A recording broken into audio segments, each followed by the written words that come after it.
Right now, live here at 11 o'clock, we've got very warm temperatures out there, folks, after a sunny day that it was in the 80s, even higher than 80 degrees. But the weekend, well, your Saturday is going to be wet and rainy. Hello, everybody. I'm Doug Proffitt. It is Friday night, and the big story on the night team right now is the rain and any potential for severe weather. Mallory is here with me first off. And Mallory, what's the timing in the morning for more rain? So it really depends on where you live. Throughout Kentucky, Anna, we'll be tracking some rain on the radar. Those stronger storms anywhere between 8 a.m.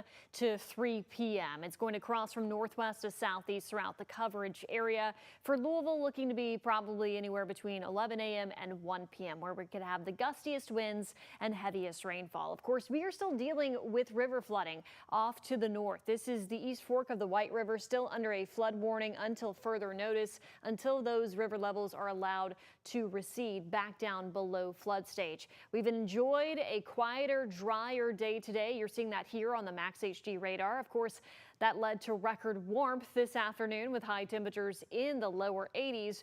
Bigger picture view, though, showing stormy conditions off to our west throughout the plains and also up throughout much of the Midwest near the Great Lakes region as well. So overnight tonight, much of tonight looking to stay warm, humid, and quiet. Partly cloudy skies, temperatures in the 60s, but here come the showers and thunderstorms from the west and northwest tomorrow morning. 8, 9 a.m. in our northwesternmost counties, around 11 a.m. to 1 p.m. in Louisville, and continuing to push off to the southeast through the afternoon hours. We'll talk much more about the rest of your weekend forecast coming up in just a bit. Thanks, Mallory. We have an update tonight, by the way. Due to the potential for severe weather, the start time for Louisville's Tailspin Ale Fest, a very popular beer festival, has been delayed by 30 minutes tomorrow. General admission will now start at 3:30 in the afternoon. The festival staff says it is to avoid the severe weather threat. To make up for the lost time, the festival has been extended until 7:30 p.m. For the latest updates, you can follow Tailspin Ale Fest right on Facebook. Now, new tonight on the night team, caught in the floodwaters while trying to help others. A good Samaritan is still missing tonight in Seymour, Indiana's East Fork of the White River after trying to help a stranded car earlier this morning. Now, we're told the man was in a boat when it turned over. WHAS 11 night team's Clarice Shaley and photojournalist Levi Hammer are reporting from Seymour tonight. Complete flooding everywhere. In Seymour, Indiana, it said farmers don't plant their spring crops until after the third flood. We get a flood maybe once a year. This isn't far from the Belford boat ramp off Highway 258, the bridge where a water rescue is still going on for a missing man, continuing since a little before 7:30 in the morning. There were two subjects that were going to assist or en route to assist with helping some people in a stranded vehicle, and those two subjects were in an airboat on the floodwater. Indiana Conservation Officer Jim Hash says while these two men were trying to help the stranded car, they had mechanical issues and their boat overturned.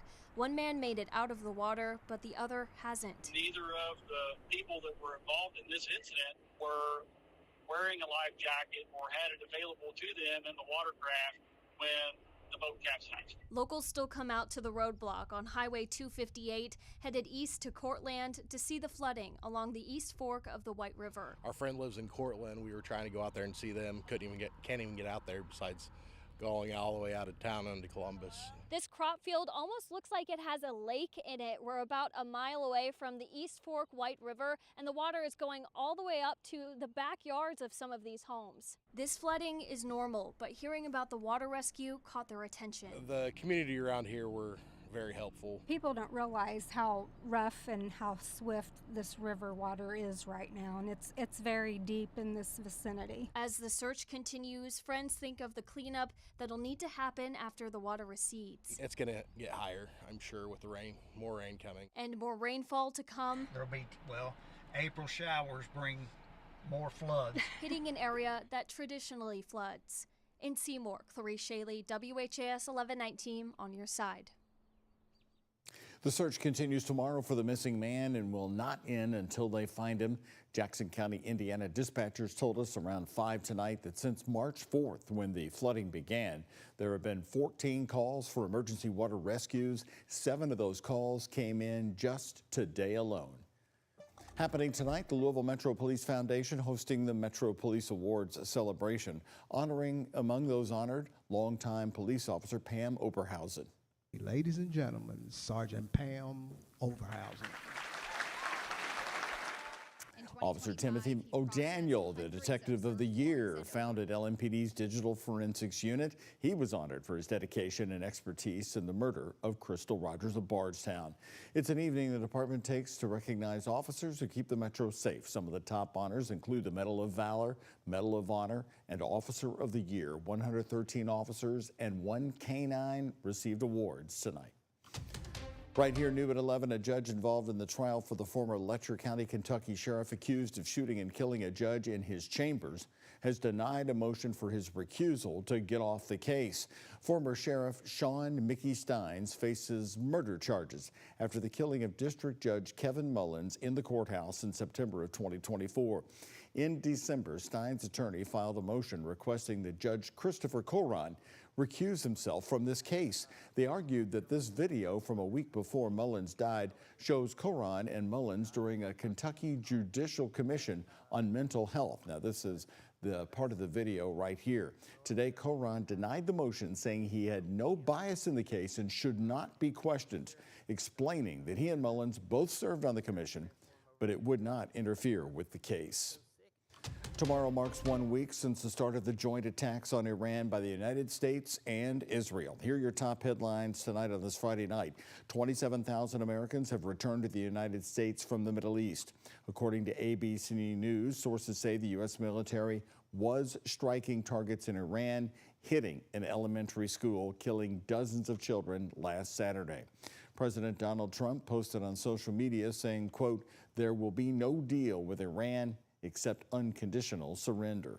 What does the president mean when he calls for unconditional surrender? Is he saying that the regime has to fully relinquish control? What the president means is that when he, as commander-in-chief of the U.S. Armed Forces, determines that Iran no longer poses a threat to the United States of America and the goals of Operation Epic Fury has been fully realized, then Iran will essentially be in a place of unconditional surrender. The president says he will have to approve.